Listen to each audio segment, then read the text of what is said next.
জাতীয় নেত্রী, দেশের 3বারের সাবেক প্রধানমন্ত্রী, গণতান্ত্রিক রাজনীতির অন্যতম শীর্ষ ব্যক্তিত্ব এবং বিএনপি চেয়ারপারসন বেগম খালেদা জিয়া বর্তমানে অসুস্থ অবস্থায় হাসপাতালে আছেন। এই বিষয়টি আমাদের সকলের জন্যই উদ্বেগের বিষয়। অন্তর্বর্তীকালীন সরকার বেগম খালেদা জিয়ার অসুস্থতার বিষয়টি শুরু থেকেই সর্বোচ্চ গুরুত্ব দিয়ে আসছে। বেগম খালেদা জিয়া বাংলাদেশের ইতিহাসের একটি গুরুত্বপূর্ণ অধ্যায়ের অবিচ্ছেদ্য অংশ।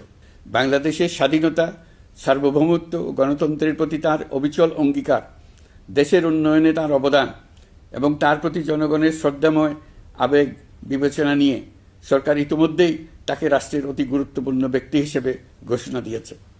সরকারের পক্ষ থেকে তার চিকিৎসা নিশ্চিত করতে পরিবারের ইচ্ছাকে সম্মান দেখিয়ে প্রয়োজনীয় সব ধরনের সহযোগিতা দেওয়া হচ্ছে। দেশে চিকিৎসার পাশাপাশি প্রয়োজনীয় বিদেশে উন্নত চিকিৎসার ব্যবস্থা সহ সব বিষয় বিবেচনায় রয়েছে।